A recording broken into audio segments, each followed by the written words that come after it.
Liver foundation of Kerala Palakkad ജില്ലാ കുടുംബസംഗമം നടത്തി. കരൾ പകുത്തു നൽകിയവരും സ്വീകർത്താക്കളുടെയും കുടുംബസംഗമം ഇന്നലെ Vaniyamkulam PK Das institute of medical സയൻസിൽ നടന്ന ചടങ്ങിൽ Nehru group of chairman advocate doctor P. Krishnadas ഉദ്ഘാടനം നിർവഹിച്ചു. പാലക്കാട് ജില്ലാ രക്ഷാധികാരി ജയപ്രകാശ് മാസ്റ്റർ സ്വാഗതം പറഞ്ഞ ചടങ്ങിൽ ജില്ലാ പ്രസിഡന്റ് വിനോദ് കുമാർ അധ്യക്ഷത വഹിച്ചു.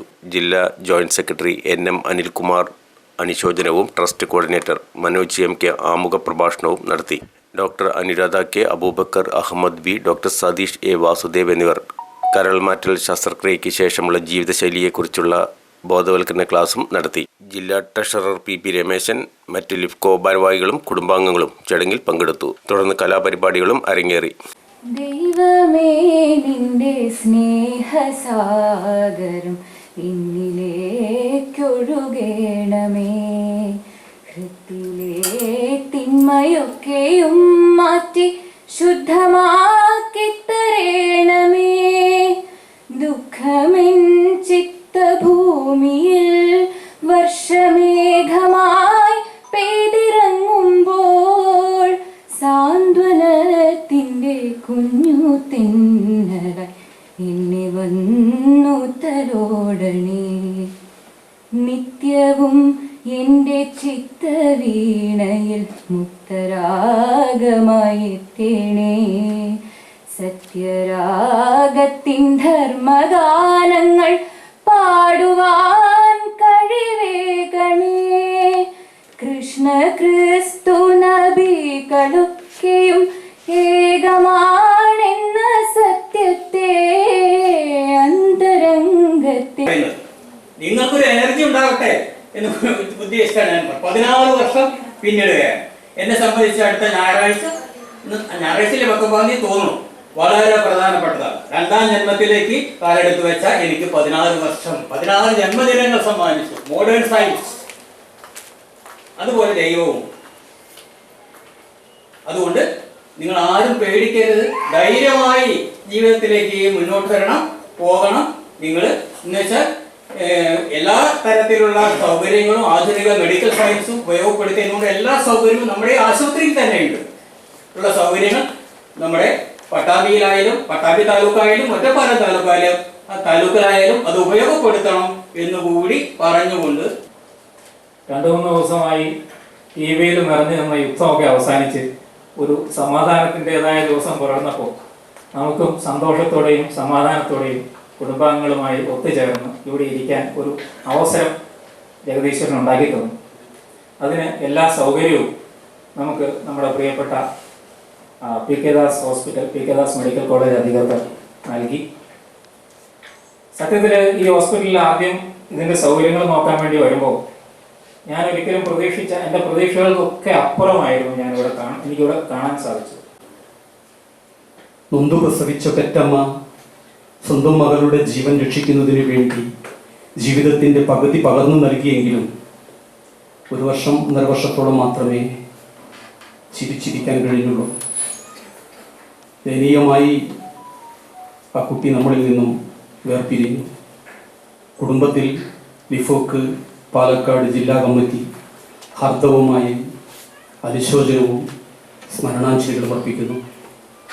അതുപോലെ തന്നെ മുളയങ്കാവിലെ ശ്രീ മുരളി സ്വന്തം മകനാണ് അദ്ദേഹത്തിന് ജീവിതത്തിലേക്ക് തിരിച്ചു കൊണ്ടുവരുന്നതിന് വേണ്ടി അനുശോചനവും സ്മരണാഞ്ജലികളും അർപ്പിക്കുന്നു. അതുപോലെ പാലക്കാട് പെരുങ്ങോട്ട് കൃഷി വിചിത്ര V. കുമാർ, അദ്ദേഹത്തിൻ്റെ ഫാദർ ഡോണർ വത്സകുമാറാണ് അവർക്ക് ജീവിതത്തിൽ നിന്നും തൻ്റെ ജീവിതത്തിൻ്റെ വളരെ വലിയ പ്രാധാന്യം അർഹിക്കുന്ന രൂപത്തിൽ തന്നെ ഒരു ലിവർ ദാനം ചെയ്തു. അവരും നമ്മോട് വിട്ടുപിരിഞ്ഞിരിക്കുകയാണ്.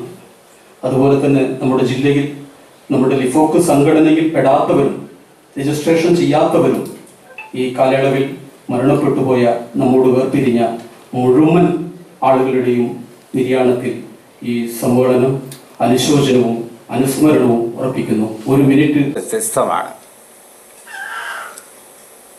ഇത് ഒരു വലിയ ഒരു ആപത്തിൽ നിന്നും അല്ലെങ്കിൽ ഒരു ജീവൻ നഷ്ടപ്പെട്ടേക്കും എന്ന ഒരു സന്ദർഭത്തിൽ തിരിച്ചറിഞ്ഞ് ഇപ്പോൾ സ്വാഗതപ്രസംഗം പറഞ്ഞ പോലെ മോഡേൺ മെഡിസിൻ്റെ ഒരു സഹായം കൊണ്ട് അല്ലെങ്കിൽ അതിൻ്റെ ഒരു ബലം കൊണ്ട് രണ്ടാം ജന്മത്തിലേക്ക് തിരിച്ചു വന്ന ഏതാനും ആളുകളുടെ ഒരു കൂട്ടായ്മയാണ്. അതുകൊണ്ട് തന്നെ മറ്റ് സംഘടനകളെ അപേക്ഷിച്ച് ഇത് ഒരുപാട് പ്രത്യേകതയുണ്ട്. രോഗികളുടെ സംഘടന എന്ന് പറയാൻ പറ്റില്ല, കാരണം ഇത് അസുഖം സർവൈവേഴ്സിൻ്റെ സംഘടനയാണ്. പൊതുവിൽ കരൾ രോഗം അല്ലെങ്കിൽ കരട് മാറ്റി വെച്ചവരെ പറ്റി എല്ലാവരും തന്നെ ധരിച്ചു വയ്ക്കുന്നത്, അല്ലെങ്കിൽ ഈ പൊതുവിൽ എന്ന് പറയുമ്പോൾ നമ്മുടെ പബ്ലിക് മാത്രമല്ല, ഈവൻ ഗവൺമെൻറ് പോലും നമ്മൾ പല കാര്യങ്ങൾക്കും വേണ്ടി ഗവൺമെൻറ് ഓഫീസുകളിലൊക്കെ സമീപിക്കുമ്പോൾ ലിവർ മാറ്റിവെച്ച ആളുകൾ എന്ന് പറഞ്ഞാൽ അവരൊക്കെ വെള്ളമടിച്ച് ലിവർ പോയ ആളുകൾ എന്നൊരു പലക്കെ ഒരു ധാരണയുണ്ട്. പക്ഷെ അത് ഇപ്പോൾ അങ്ങനെയല്ല. ഇപ്പോൾ അത് ഒരുപാട് മാറി മാറി വരുന്നുണ്ട്. കാരണം ഇപ്പോൾ നമ്മളുടെയൊക്കെ അയൽവക്കത്തും അല്ലെങ്കിൽ നമ്മളുടെ പഞ്ചായത്തിലും അല്ലെങ്കിൽ തൊട്ടടുത്ത പ്രദേശങ്ങളിലൊക്കെ ഈ ലിവർ ഡിസീസ് വന്ന് മരണപ്പെടുകയും അല്ലെങ്കിൽ അതിനു വേണ്ടി ട്രാൻസ്പ്ലാന്റ് ഒരുങ്ങുകയൊക്കെ ചെയ്യുന്നത് പലപ്പോഴും സ്ത്രീകളും ചെറിയ കുട്ടികളും ഒരിക്കൽ പോലും മദ്യപിക്കാത്തവരും പുകവലിക്കാത്തവർക്കൊക്കെ ഈ അസുഖങ്ങൾ വരുന്നുണ്ട്.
ഗ്യാസ്ട്രോവുമായി ബന്ധപ്പെട്ട അല്ലെങ്കിൽ ലിവറുമായി ബന്ധപ്പെട്ടുള്ള വിഭാഗം പലതരത്തിലുള്ള വ്യത്യസ്തമായ രീതിയിലാണ് ഇത് പലരിലും കാണുന്നത്. എന്തായാലും ഞാൻ അതിലേക്ക് കടക്കുന്നില്ല, കാരണം ഡോക്ടർമാരെല്ലാം വളരെ വിശദമായി സംസാരിക്കും. എന്നാലും നേരത്തെ പറഞ്ഞതുപോലെ കഴിഞ്ഞ വർഷം കേരളത്തിൽ പുറത്തുവിട്ട കണക്കനുസരിച്ച് 1426 ട്രാൻസ്പ്ലാന്റ് നടന്നു എന്നുള്ളതാണ്.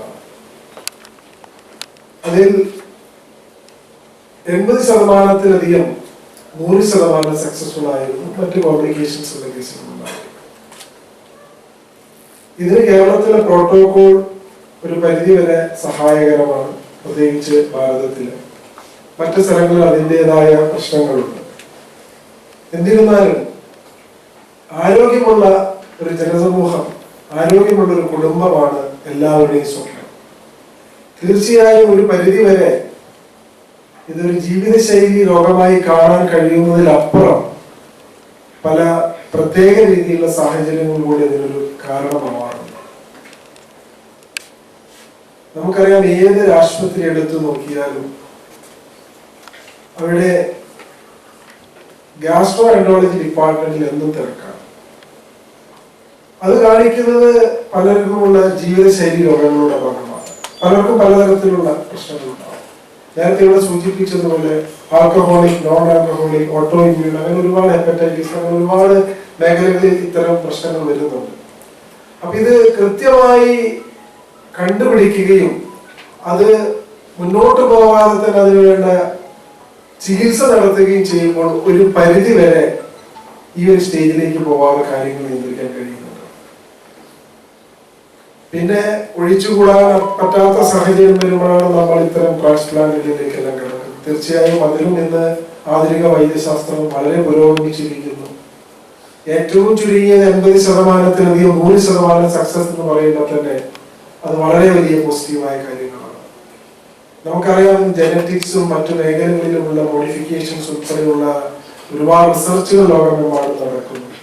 ഒരു പക്ഷേ ഇതുപോലെയുള്ള ലിവർ ട്രാൻസ്പ്ലാന്റുമായി ബന്ധപ്പെട്ട രോഗങ്ങൾ, അതുപോലെ ഓൺകോളജിയുമായി ബന്ധപ്പെട്ട രോഗങ്ങൾ, അതുപോലെ തന്നെ കാർഡിയോവാസ്കുലർ അല്ലെങ്കിൽ കാർഡിയോളജിയുമായി ബന്ധപ്പെട്ട രോഗങ്ങൾ, മറ്റനേകം രോഗങ്ങൾ, കിഡ്നി സംബന്ധമായ രോഗങ്ങൾ, ഈ മനുഷ്യ ശരീരത്തിൽ വിവിധ ഭാഗങ്ങളെ പലതരത്തിൽ പലപ്പോഴുമായി സ്പർശിച്ചുകൊണ്ടിരിക്കുന്ന പലതരം രോഗങ്ങൾക്കും ഒരു പരിപൂർണമായ ഒരു ശമനത്തിലേക്കുള്ള ഒരു യാത്രയാണ് ഇപ്പൊ നടക്കുന്ന റിസർച്ച്.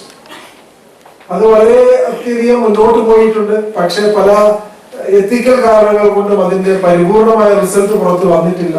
പക്ഷെ പല സ്ഥലത്തും അത് പരീക്ഷിക്കപ്പെടുന്നു, വിജയിക്കുന്നു. തീർച്ചയായും വലിയൊരു ആശ അല്ലെങ്കിൽ നമുക്കൊരു സന്തോഷം നൽകുന്ന ഒരു വലിയ കാര്യമാണ് ലോകരാജ്യങ്ങളിൽ നടക്കുന്നത്. പ്രത്യേകിച്ച് നേരത്തെ ഇവിടെ സൂചിപ്പിച്ച പോലെ മനുഷ്യനെ സ്നേഹിക്കാൻ പഠിക്കുകയും പരസ്പരം തിരിച്ചറിയുവാൻ കഴിയുകയും അവർക്ക് വേണ്ട സൗകര്യങ്ങളും അവർക്ക് വേണ്ട കൈത്താങ്ങായി നമുക്ക് നിലനിൽക്കുവാൻ കഴിയുമ്പോൾ ഒരു മനുഷ്യനെ സംബന്ധിച്ചിടത്തോളം അവർ പൂർണ്ണമായി സന്തോഷവാന്മാരായി.